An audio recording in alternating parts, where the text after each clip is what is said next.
Now let's try one final progression. This is a G progression, and I'll start with a G chord, and then from the G chord I'm going to go to a C chord, and then from there I'll go to a D7th chord. So this is our first chance to try a 7th chord, and oftentimes the third chord that you use can be a 7th. That's a very common move. So I'll change the rhythm this time. It has a little bit of syncopation in it. It's one of the rhythms we covered. It's the one that just goes down, down, up, down, or 1, 2, and 4, like that. That's how you might think it. So I'll show you the rhythm first, and then I'll run through this a couple of times, and let's see how you do after that. Okay, so we'll go from a G to a C, and then notice this. There's that economy of motion concept again with my C chord. If I leave my index finger down here, I can go from a C and go right to the D7th. So this index finger is kind of like an anchor finger. So here's my G, and then when I go to my C, you'll notice these top two fingers here, they very easily move directly down here, which was one of my reasons for playing the G this way. So we'll go G to the simple C to the D7th, and that index, remember, is an anchor. And also when you go from the G to the C, watch my index finger. I've often seen people stick that one out. So try not to do that. Keep it in close. So you have a G to a C to a D7th, and here we go with a simple rhythm.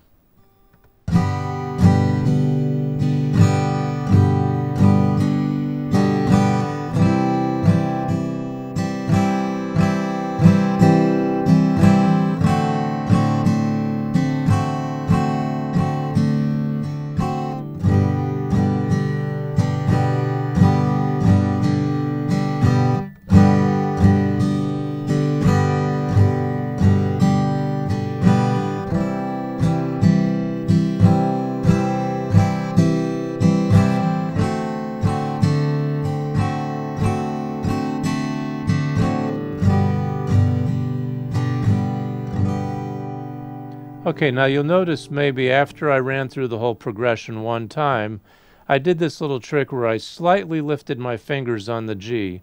I just released the pressure. I kept them in place, but by releasing the pressure, I kind of created sort of a staccato effect, and that gave me a chance to let the listener know that they're about to hear the whole tune come around again.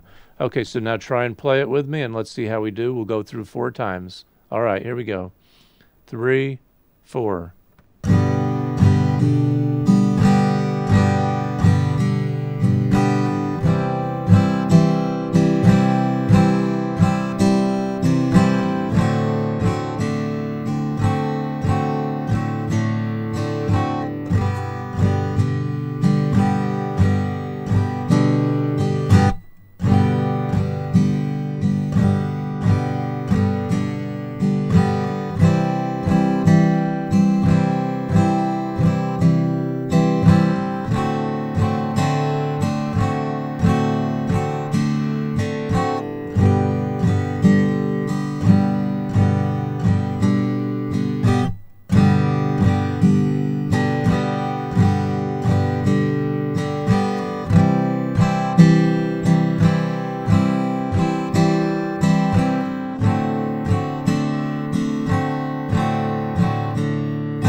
All right, now one thing I'd like to point out is all this strumming you see me doing, I'm using my fingers.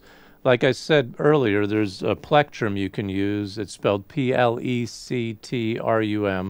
and that's the pick you hold in your fingers. And you can strum with that. You can use one finger, you can use a few, but the idea is to make sure you keep that rhythm steady. Maybe work with a metronome and try and maybe put an accent on some of the beats. One thing I've noticed is when you try and accent something, try and avoid playing a little bit faster. Sometimes people do that. And so now that we've had a chance to go through some of these progressions, We've covered other chords in this course, so why don't you try on your own to put some of these progressions together, try some different chords, experiment, and then be sure to go down maybe to your local bookstore or check online, get a chord book, find some of the songs that you might like or you'd like to try, and be sure to remember that I've taught you in this course how to read a chord chart, so that should give you a good sample of how to take a look at the charts that you'll see out there. So enjoy yourself, and it's time to go learn 1,000 tunes, but maybe we'll just start with 3 for this course.